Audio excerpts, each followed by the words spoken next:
నా పేరు బాబు, లక్ష్మి నా భార్య. గత 2 నెలలుగా ఈ ప్రవర్తన అలా ఒక రకంగా ఉండేది. కుటుంబంలో కొన్ని విషయాలు, ఒక భర్తగా కొన్ని విషయాలు తెలుస్తూ ఉంటాయి. దాన్ని నేను పరిగణలోకి తీసుకొని ఒక ఎమ్మెల్యే అధికారి, ఒక సత్యవేడు నియోజకవర్గాన్ని ఎంతోమంది ప్రజాప్రతినిధులు ఉంటారు. ఆయనకి కొన్ని సమస్యలు ఉంటాయి. ప్రజల కోసం ఒక మంచిని చెయ్యాలనేదే ఒక ఎమ్మెల్యే ధర్మం. అంతేగాని ఉంటూ ప్రజల్లో తిరుగుతూ ఆడవాళ్ళపైన అత్యాచారం చేయటం ఇది మహానేరం. టీవీ సోదరులకి, మిత్రులకి నేను చెప్పేది ఒకటి సమస్య. ఆడజాతికి అంతం ఎప్పుడో జరిగింది, పట్టిందని మనం అనుకుంటాం, చదువుకుంటూ ఉంటాం. ఒక ఎమ్మెల్యేనే ఇది మరుగుంటే సాధారణ మనుషులు ఇంకెట్లా ఉండాలో అని మీరు ఆలోచన చేయండి. మనం చిన్నప్పుడు చదువుకున్న చదువులు ప్రజల చేత, ప్రజల కొరకు, ప్రజాస్వామ్యం ఎదుకోబడిన ప్రజాస్వామ్యంలో ఒక ఎమ్మెల్యే ప్రజలకి రక్షణ లేకుండా ఇలాంటి ఆడవాళ్ళని అత్యాచారం చేసి బంధించి వాళ్ళని బెదిరించి రామకోలుగా పాల్పడే ఎమ్మెల్యేని కఠినంగా శిక్షించాలని కానీ నేను కోరుకుంటున్నాను. ముఖ్యంగా నేను చెప్పేది ఒకటే లాస్ట్ విన్నపం. అయ్యా, మా సత్యవేడు నియోజక ప్రజలకు నేను చెప్పేది ఒకటి.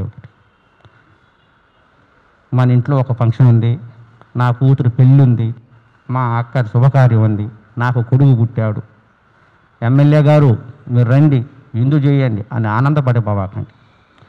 కోనేటి ఆదిమూల అనే వ్యక్తి కామాంధుడు. మీ ఇంట్లో విందు చేసి నీ భార్య మీద చెయ్యేస్తాడో, నీ పిల్లం మీద, నీ అమ్మ మీద కన్నేస్తాడో, నీ కూతురు మీద చెయ్యేస్తాడు. ఇటువంటి కామాంధుని అరికట్టాలని బాబు గారిని విజ్ఞప్తి చేస్తాను.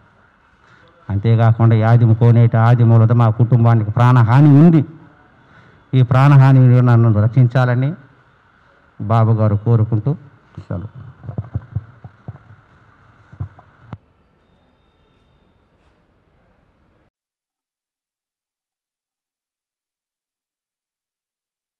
రోజు ఎమ్మెల్యే అయిన తర్వాత భీమాస్ ప్యారడైస్ తిరుపతికి రావాలని చెప్పి కోరగా, నేను ఎమ్మెల్యే గారు ఏదో అర్జెంటుగా రమ్మంటా ఉన్నాడని చెప్పి నేను కార్ బుక్ చేసుకొని అక్కడికి వెళ్ళడం జరిగింది. రూమ్ నెంబర్ 109, జూలై 6వ తారీఖు రోజు నేను అక్కడికి వెళ్ళడం జరిగింది. అక్కడ ఎవరూ లేదు, ప్రశాంతంగా ఉండింది. ఎమ్మెల్యే గారు మాత్రమే రూమ్లో ఉన్నారు. నేను వెంటనే రూమ్లోకి వెళ్ళడం నా పైన బలాత్కారానికి పాల్పడిన తర్వాత నేను అతనికి లొంగిపోవడం జరిగింది. జరిగిన తర్వాత ఈ విషయం ఎక్కడైనా బయట చెప్పావంటే నేను చంపేస్తాను, నీ కుటుంబాన్ని చంపేస్తాను అని చెప్పి బెదిరించడం జరిగింది.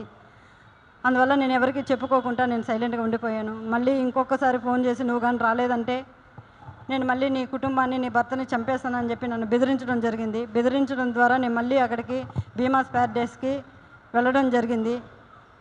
వెళ్ళిన తర్వాత నేను పూర్తిగా ఆయన్ని అవాయిడ్ చేస్తూ వచ్చాను. నేను అవాయిడ్ చేశానని తెలుసుకున్న అతను నాకు పదే సైకోలాగా నిమిషానికి ఒకసారి ఫోన్ చేయడం జరిగింది.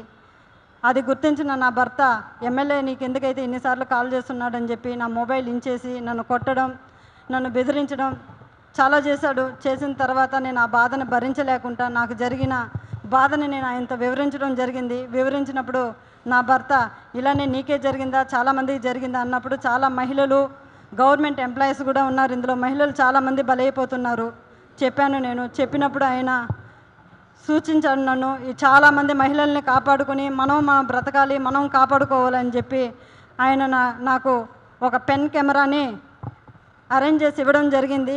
జరిగిన తర్వాత ఆగస్టు 10వ తారీఖు భీమాస్ ప్యారడైస్కు 1:30 వెళ్ళడం జరిగింది. అక్కడ జరిగిన కామ క్రీడలను నేను రికార్డ్ చేసుకొని తీసుకొచ్చి నా భర్తకి ఇవ్వడం జరిగింది. అటు తర్వాత నేను మంగళగిరి పార్టీ ఆఫీస్ గారికి, పెద్దబాబు గారికి, చిన్నబాబు గారికి ఇద్దరికి నేను తెలియజేయడం జరిగింది. వాళ్ళ ద్వారా మాకు పిలుపు వస్తుందని ఇన్ని రోజులు వెయిట్ చేశాము. తర్వాత ఈ విషయం ఆయన తెలుసుకొని నన్ను బ్లాక్మెయిల్కి గురి చేయడము, మా ఇంటి చుట్టూ 4-5 మందిని పంపించి నన్ను వెతకడం చేస్తున్నాడు. నాకు ప్రాణహాని ఉంది, ప్రాణ భయంతో నేను ఇక్కడికి రావడం జరిగింది. అంతేకాకుండా ఇలాంటి చీడ పురుగులు తెలుగుదేశం పార్టీలో ఉన్న రోజులు తెలుగుదేశం పార్టీకి మంచి పేరు రాదని చెప్పి బాబు గారికి తెలియజేస్తున్నాను. అయ్యా బాబు గారు, నేనేదో తెలుగుదేశం పార్టీని కించపరచాలని చెప్పో నేను ఇక్కడికి రాలేదు. అతని వల్ల నాకు ప్రాణహాని ఉంది, నన్ను నేను కాపాడుకోవాలని చెప్పి నేను ఇక్కడికి రావడం జరిగింది.